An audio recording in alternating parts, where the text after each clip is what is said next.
So there's many levels of awakening. This deals with the next phase of Ephraim. Where does Ephraim and the lost tribes go from here? And there's many different levels of awakening that appertain to us as the lost tribes, us in our relation to the kingdom, Elohim's government. And so the levels of awakening go something like this. First, Yeshua redeemed us.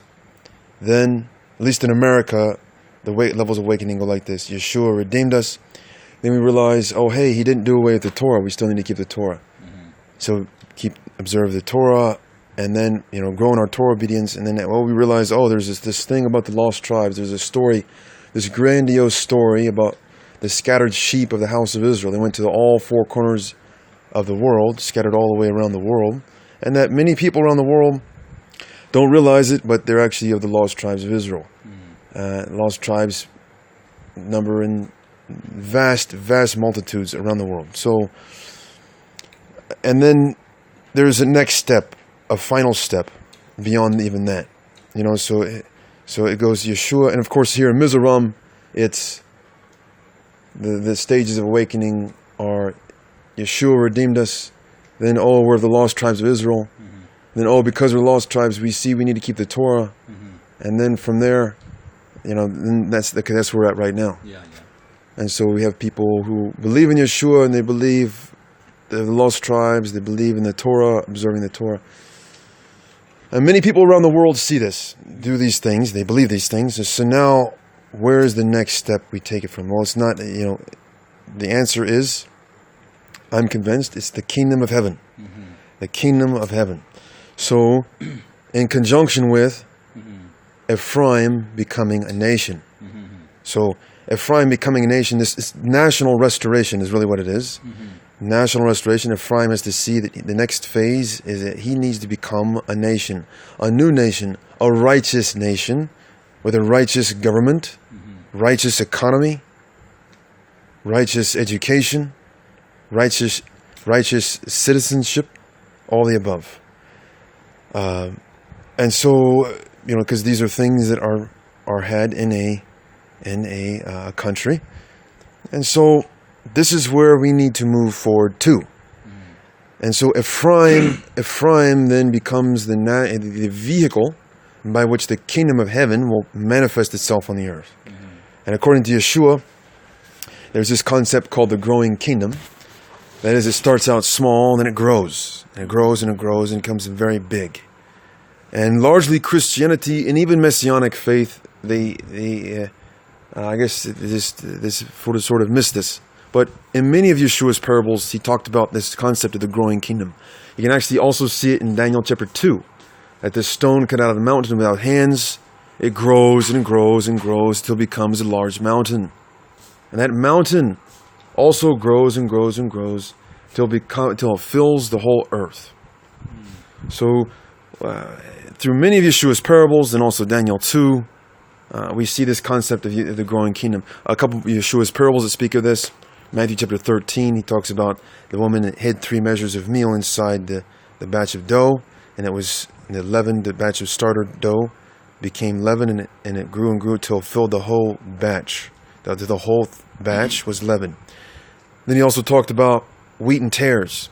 He says, let both of them grow until the end of time, or until the end, and then gather the tares, and then gather the wheat into my barn. Remove the tares, burn them in the fire, then gather wheat into my barn.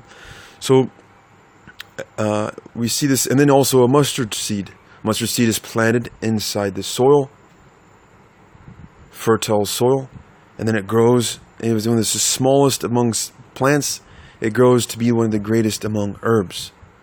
So those are 3 parables just in Matthew 13 alone that speak of this concept called the growing kingdom.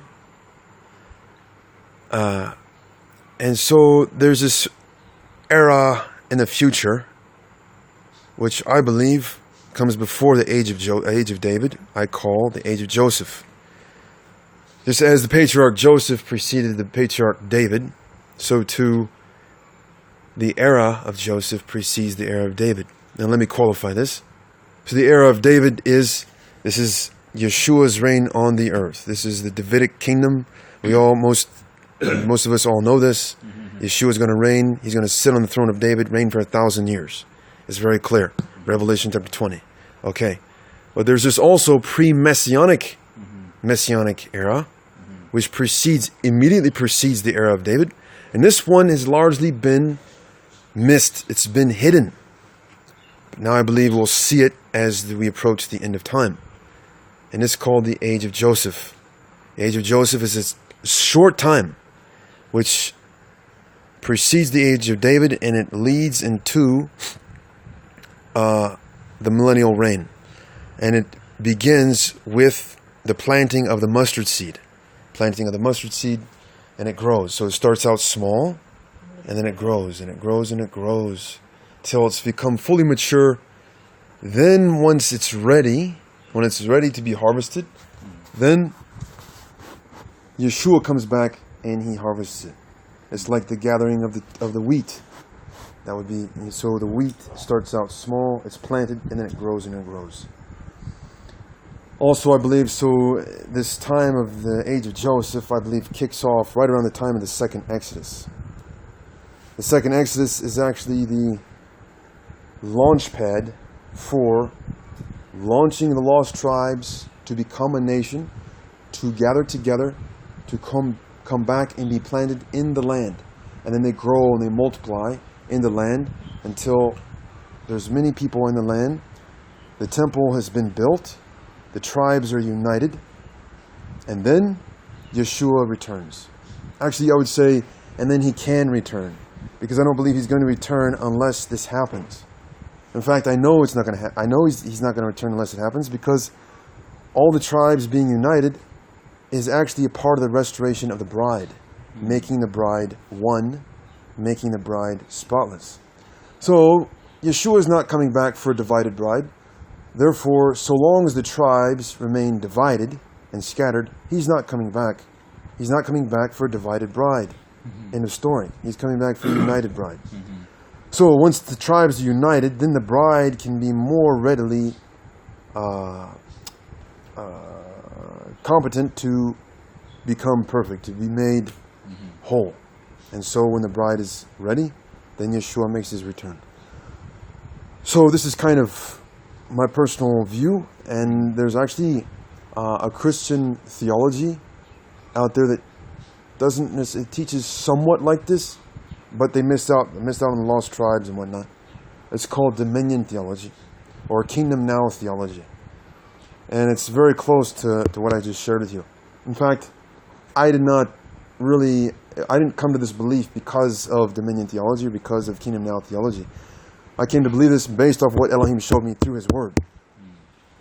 And then he started showing me others who believe similar things like it. I'm like, wow, this is confirmation that I believe this is true. Also, probably the most blatant in-your-face scripture, the most clear as day scripture that is evidence as to what I'm sharing right now is Acts chapter 3, verse 20 and 21. Acts chapter 3, verse 20 and 21 says that the heavens, talking about Yeshua, the heavens must contain him, they must hold him until the times of the restoration of all things. Then once the times, the restoration of all things have been finished, then the heavens will open up and they'll let him come. But until all the things have been restored, let me qualify that. What does that mean? What does it mean, the restoration of all things? Does it mean the beginning of the restoration of all things or the end of the restoration of all things? In other words, once we see that we need to restore all things, once that process begins, then Yeshua comes back?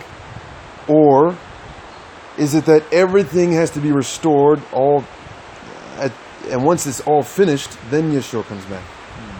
And what do we mean by exactly the restoration of all things? So what is included in that? I believe it includes everything of the kingdom of heaven. Everything? Of the kingdom of heaven. So all the different parts and parcels of the kingdom of heaven which came and went, which came, were lost, which came, were destroyed, or came and were broken, they have to be repaired, they have to be mended, they have to be restored. Once that process is finished, then Yeshua will make his return, according to Acts chapter 3, verse 20 and 21.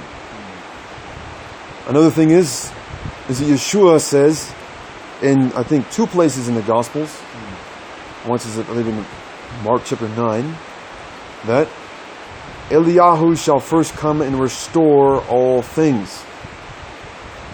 So, here's another point.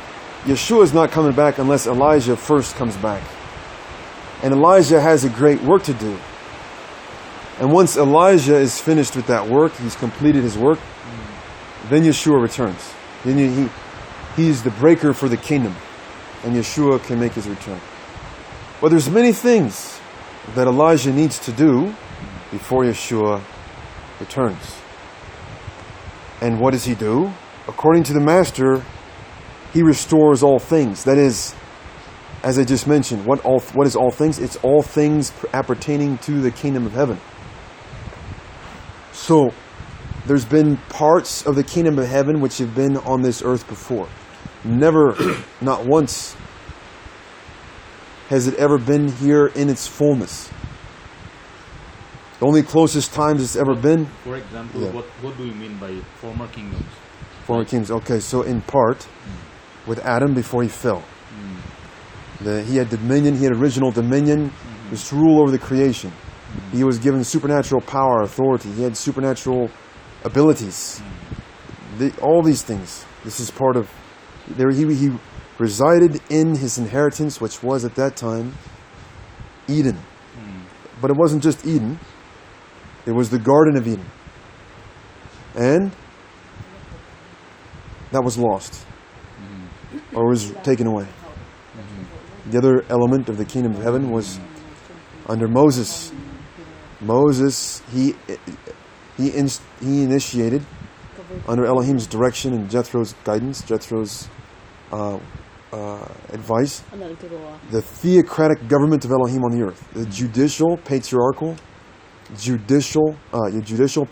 theocracy on the earth. And this was another element of the kingdom of heaven. And that lasted all the way through the Judges. Judges lasted about 450 years. And then came the reign of the kings, which that put an end to the reign of the judges, to the rule of the judges. And so that patriarchal theocracy, the judicial patriarchal theocracy, came to an end. Then Yeshua came. Yeshua, of course, in many ways, you can't get much better than that. This was the King himself coming in flesh, residing in our midst. So in one aspect, the kingdom of heaven in its fullness was manifest on this earth through him. But because the kingdom of heaven has subjects, it has citizens, and it's many citizens, and bringing these citizens into glory and proper obedience and a proper restoration of all things, it has not happened yet. So the kingdom of heaven has not been here in its fullness, or hasn't manifested in its fullness yet. But it will. It will during the age of Joseph. And once that has happened, once it's finished, once it's fully restored, fully mature, fully ready, then our Master will come, and he'll judge the nations, and he will take his seat, his rightful seat on the throne of David. So that's kind of that in a nutshell. Now, theologically, that's from a theological standpoint. So now I'd like to talk about practicality. From a very practical standpoint, how would this work? Okay, so we see the next stage of Ephraim is to become a nation. He's to seize and apprehend national restoration. And he has some obligation to manifest the kingdom of heaven, because Yeshua gave him that authority. So, and I do distinguish between the two. I have to distinguish between the two, because the kingdom of heaven is actually much greater than the national restoration of Ephraim, but both are prophesied to happen in the Bible.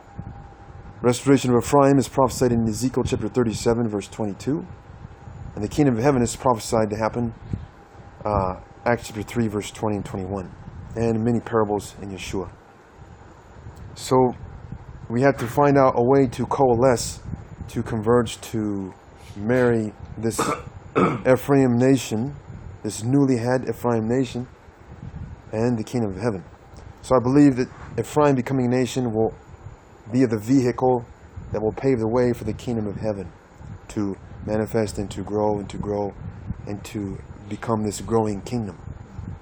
So now Ephraim being awakened to the national restoration, how do we do this? Well, I believe there's many plans we need to put in place, many things we need to do in order to accomplish this. Firstly, I believe it's sharing this vision only in part to certain well-seasoned elders of Israel who are pro-two house, who believe in Yeshua, who believe in the Torah, who are well-seasoned. And then we share with them this idea. Oh, Ephraim's to become a nation. What do you think? Does this make sense to you? Yeah. See, I've talked with many people, and they've already have this revelation. They're ready. They already know Ephraim's going to become a nation. They're but it's just we have not mobilized, we have not organized ourselves. So now is the time we organize ourselves, and we make sense of what revelation Yah has given each and every one of us.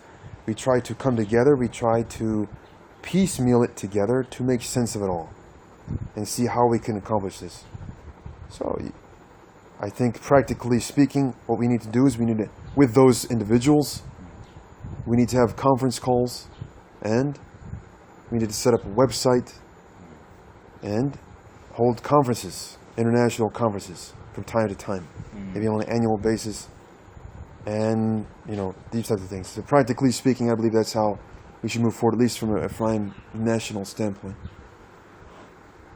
And that will help us also to see how we can usher in the kingdom of heaven also, and build the kingdom of heaven on earth. Now, there's another idea which I have. Let me end this here. I'll end this.